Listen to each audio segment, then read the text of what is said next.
The timer is ticking and the place is about to blow. It's the end of a Metroid game. The end of a Resident Evil game. I'm sorry. Here we are.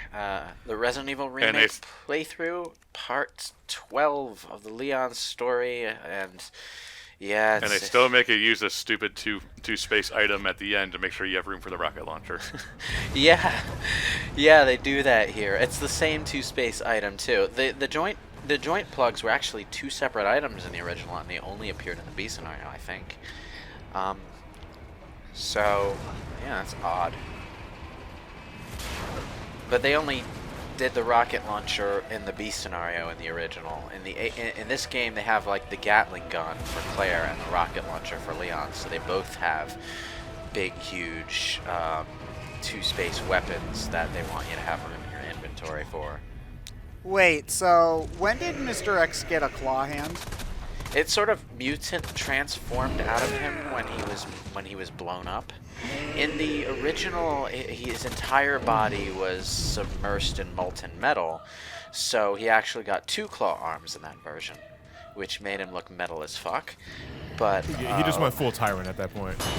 He went double full Tyrant, because even like the original Tyrant in Resi 1 only had one claw arm and one dinky little regular arm. You thought that was a Tyrant? Well, I'm Tyrant-er. Okay, you see, that walk cycle can only make me think him being, Mom says it's my turn to use the Xbox. Feel the power of two hands. Jeez, Mr. X, why does the Resident Evil team let you have two hands? So anyway, fighting Mr. X like this is pretty tense because you're in a really enclosed area. A way more enclosed area, I should add, than the one you were in when you were fighting Birkin as Claire at the end of her campaign. So this is the harder boss fight to survive, but also the easiest one to win because you don't actually have to beat him with your own ammo supply. Because eventually Ada will drop the rocket launcher, and I'm pretty sure. Oh, he's doing the one-hit kill. Yeah, he's doing the one-hit kill already, which means I'm doing way too much damage to him too quickly. Normally that takes a while. Can you My kill only him before? gripe with this fight is that it's, in my opinion, too similar to the Birkin battle in the lab. Yeah. Yeah. You know, it's a closed-off area. The arena's smaller, and that makes it more dangerous. But like design-wise, it's pretty similar to that fight. He walks around and slashes at you.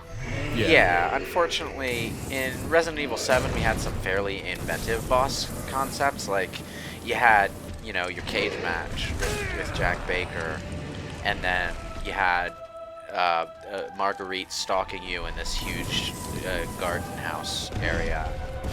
And oh, that was really fast. And then Jack Baker's mutant form, which is this big multi-tiered thing. The bosses in this one are kind of weaker than the ones in Resi 7 because they all boil down to you just convenient rocket launcher. Yeah. Oh, so the idea is okay, so they don't make it even a little bit subtle. Well, it was hardly subtle in the original either. I tried to use the flash grenade to get out of getting hit. For some reason, I always get hit when I'm trying to pick up the rocket launcher. Like, without fail, it always happens. I like that he just stands there and waits for you to get up, though. How? The nice part is that since this is a B scenario, you can try to kill him with your regular weapons. Wait, really? Yeah. I mean, it only costs one, so it's not a huge deal, but you could and save the rocket launcher for the end credits part. I think in the original you only had 2 shots with the rocket launcher, but they give you 4 here. Yeah, 4. Yeah, 4. I think they intend for you to use one of them here to blow this crowd of zombies out of your way. I mean, it is satisfying after how much shit they gave you the entire game to just point and blow them up, but if you have a grenade, I got a flamethrower. though, or a flash grenade, either one works. You can just use that. They're not even gonna kill them. What happened? They're all gonna get nuked anyway. On Yeah, top of the but explosion. then I don't kill them. Normally I save one grenade to blow that group out, but I wound up using all of them in this playthrough, so they only get You're trying to save it for the last part. Yeah, they only get a dinky flash grenade, which to be fair is completely useless in the next boss fight, so I don't mind using it up here. Leon, you looked at the explosion. Shaking my head. He's not a cool guy yet. Oh, yeah. It's not an explosion he made, so he's allowed to look at it. But if it's an explosion you make, you can't look at it. That's the rule. Oh, right, my shoulder's supposed to hurt. So does the RPD stand for really painful, dude? No, really pained, dude. I believe I actually miss her. Ah, sad Leon. Yeah, I'll see her in a few years when I'm much more grizzled and, hot. I wouldn't exactly call Resi 4 grizzled. Apparently, Grizzled by Leon's standards. apparently, a lot of the snarkiness in Leon's dialogue in Resi 4 was a localization thing. Like, they had actual English writers to write the English dialogue, and they significantly snarked up the kind of bland-ass script that the Japanese wrote for the game. Ooh. Jesus. What was that? Bonus boss time. I like Leon's reaction to Sherry. He's just like, okay. Like, yeah, little girl, I'm gonna roll with it. No idea where you picked her up, but... This is always a little weird when you play as Claire's because it's like, hey, Leon, trained cop with, with way more experience than me. I'll go handle the strange, Well, mutant thing. You stay here. you know what? It makes sense, though, to consider to... Well, actually, no, not really, because Sherry trusts Claire and doesn't know Leon. So, Yeah. never mind. Gonna drop that idea. It's like, even though they give you the option to play as Leon A, Claire B, the Leon A... The Leon B, Claire A combination just ends up making more sense in the end. Just at several points, even though there isn't really much difference between the stories anymore. It's just the way things wind up in the end. Wasn't Claire A, Leon B the one that was considered canon for the original game, too? Yeah. For a while? Yeah? Okay. Well, yeah, but that's more because, like, of the two alternate storylines they had going on in the original game, you had to have Claire A in order for Sherry to have regenerative weird G-virus powers in Resi 6. Otherwise, that whole thing just sort of falls apart. So, yeah. You're really stocking up on herbs at this point. I don't Apparently know what not. I'm doing. I think... oh, yeah, one You're of the just things you're discarding the tapes now. No, I'm not discarding the tapes. I'm keeping them in my inventory because, like a dutiful cop, I'm keeping the evidence of what happened on me so that, like, I can show it to the government when they pick me up and ask me to be a secret agent. It's like, here, yeah, this is the shit that was going down in Raccoon City. This is the shit I survived. You want me on your Secret team. agent, man. I just think keeping those tapes around instead of discarding them is the smart thing to do, like, if you were actually in this situation, because you want to be able to prove your story later. Government. Oh, you found the tapes of our secret illegal operation to commandeer the G-virus. You're what now? Never mind, Scott. Ricky takes the tapes and tosses them over his shoulder. Is this still Birkin? Yeah? Yes. Yeah. Oh, jeez. It's Just use the rocket launcher. No, I'm waiting for the big fuck me eye to open up so that I can fire it into his weak point. For massive damage. Yeah. Like, they slightly made this more complicated by having these little eyes that pop up all around his body that you need to shoot. And then the big eye opens up, see? And you can fire it. In the original, it was just like this big wall monster advancing up the train at you. Fire all your guns at it. It's not much Rocket more complicated here, but at least rocket launcher. there's something to think about. You see, I didn't even notice the little eyes you can shoot. I just waited until the big eye opened and just unleashed everything on it. Yeah. Oh, you still have a rocket launcher thing left. Yeah, How it's nice. it's not a I hard can use boss. it. I can use it to rocket jump later if I want. Huzzah! The train monster is a nice note to go out on, but in neither version of the game is it an actual boss fight. It's more of a cutscene boss. Just a Yeah, nice it's hype really moment to go insane. out on. In the original game, the entire train had a self-destruct sequence that would happen if it detected biohazards on the train. They got rid of that here and just had whichever character you're not playing as in the B scenario decouple the train. You know, it's a lot easier. Come on! Point. Okay, so if the rocket launcher wasn't going to kill that guy, you think the pipe is going to do it? Sure, stick it in the big fuck me eyeball. We stuck a rocket launcher into the big eyeball. Next try using knives. Works better for close encounters. They managed to get this moment in, though. The moment where it zooms in on the big eye just before it explodes. Classic. I do like the moment where you see all three of them just fading away into the distance on the train, though. That's Walking to the next car and like Selfie and Co. are there. yeah, the game definitely benefits from more high-end production values and directing, but they still managed to work the cheesy B scenario music cue in. No. And they did it in a really classy way, like they have the trucker's radio play it at the end. Because that's the moment where in the original it's just like Leon turns around and he says, "It's up to us to take out Umbrella." And then the guitars kick in and the credits go. I love that song. I like the trucker at the end though. Like, okay, there's this injured cop who's busted and bloody and sort of waiting by the side of the road. You're not going to stop and actually find out what that's about. You're just going to flip him the bird and roll on by. Ah, Fuck God, the police. yeah. Okay. Yeah, that's America, all right. He was friendly. We had time for one more lame Leon So, joke. That's Is it over? good. I feel fulfilled now. That was worth But it. if it's not, we'll stop. What was your name, by the way? Lara What does it Croft? Okay, right now. As long as we stick together, we'll be fine. Laura Croft, nice to meet you. I'm James Bond. I like them walking And off. I would walk 500 miles, and I would. Should we walk maybe try to catch up to that 500 guy and warn him more. that the city he's driving into is infested with zombies? No, he flipped me off. He deserves what he gets. Okay, sure. Let's go with that. I like Sherry's pestering them about like what they could do as a family. It's so heartwarming and kind of like ouch, because we know that's not what happens. But oh well. I like So the we're music watching that the they credits wrote again? for the credits. Yeah. Yep. Yeah. Well, we didn't watch the credits last time. I fast forwarded past them. Remember? Oh, right. Okay. Yeah. So we're watching them once. Oh, You see, okay. because I'm smart like that. Mm. But yeah, that's the end of Resident Evil 2.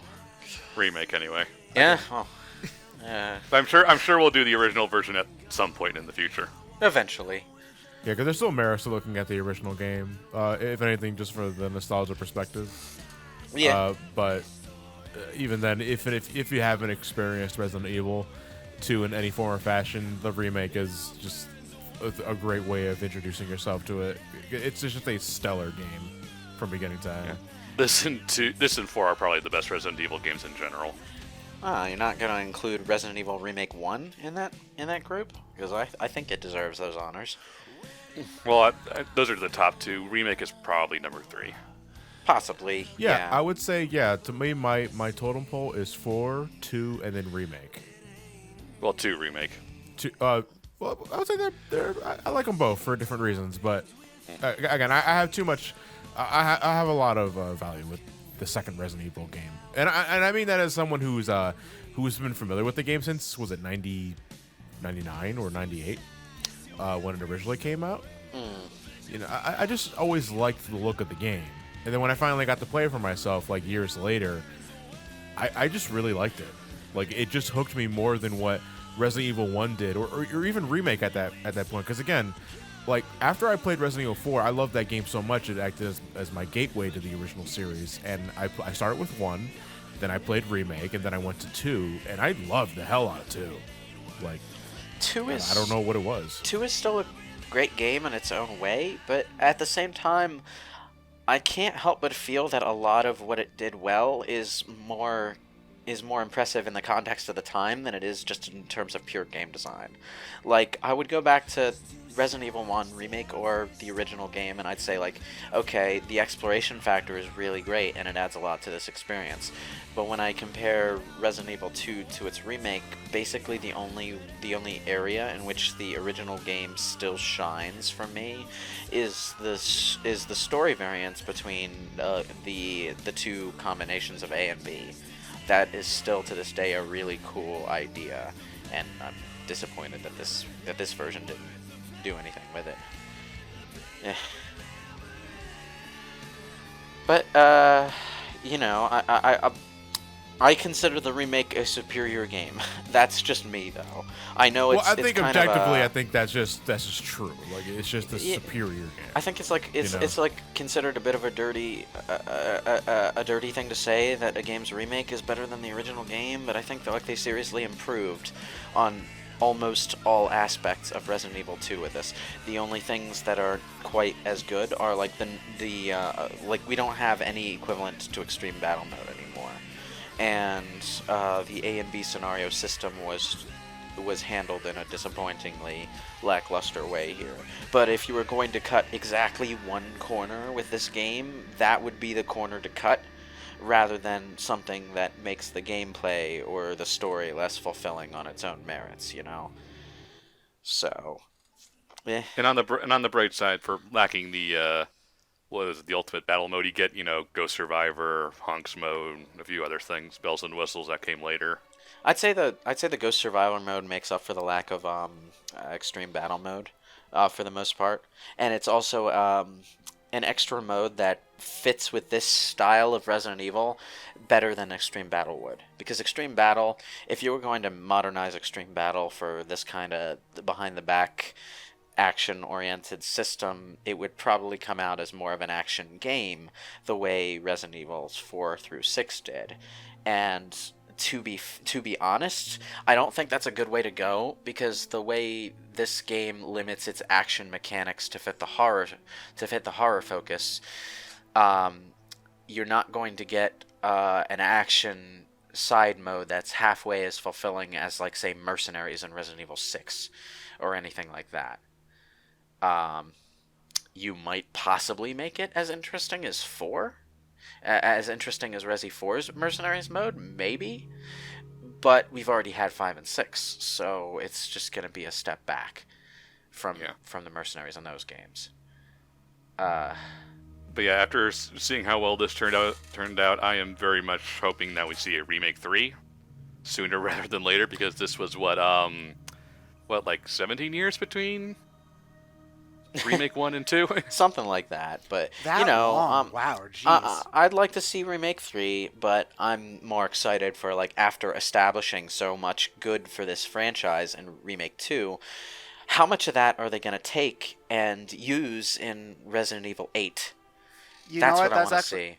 That's a good point, because for a really long time, Resident Evil was not taken seriously. At all. I agree with you, but I would rather have Resident Evil 8 to have more time to cook. Maybe.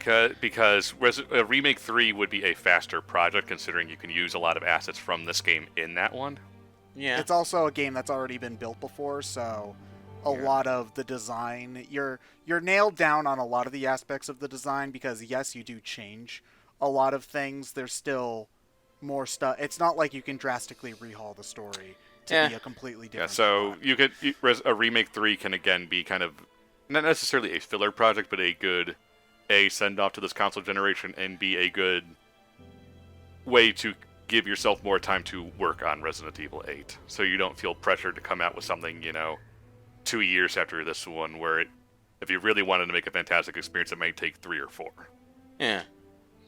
Wow. In lieu of especially in today's age where there is more outcry against crunch culture more than ever for game developers, you can afford to take some time off. Yeah, really... I'll happily wait an extra 6 months if it means the game is good. Like, we saw that with Animal Crossing. Pretty much nobody, or at least nobody important, was upset when that game got delayed.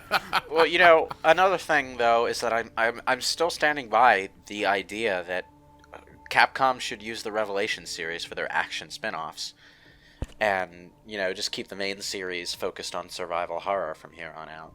I think it would be a good way to please both crowds, but we'll see what they do as time goes on. Any predictions that we will inevitably somehow get right, like 5-10 years down the line? Enrique is going to be the main playable character of Resident Evil 12. Zombie Enrique. Anyway, yeah, here's my results for both playthroughs. I just barely missed B rank in the B scenario by 5 minutes and 11 seconds. Great. Oops. God damn it. So the time requirement is shorter on B mode. Yeah, the time requirement is always shorter on B because it takes less time to get from beginning to end in the B scenario. It's also assumed you've obviously played the game before. Yeah, that too. But a lot of this stuff is just remixed so that it's a slightly shorter game. That was true in the original as well. Yep. Yep. Yeah, that was Resident Evil 2. I'm sure we'll get back to Resident Evil again sometime, but good night, everyone. Nighty night. Toodaloo.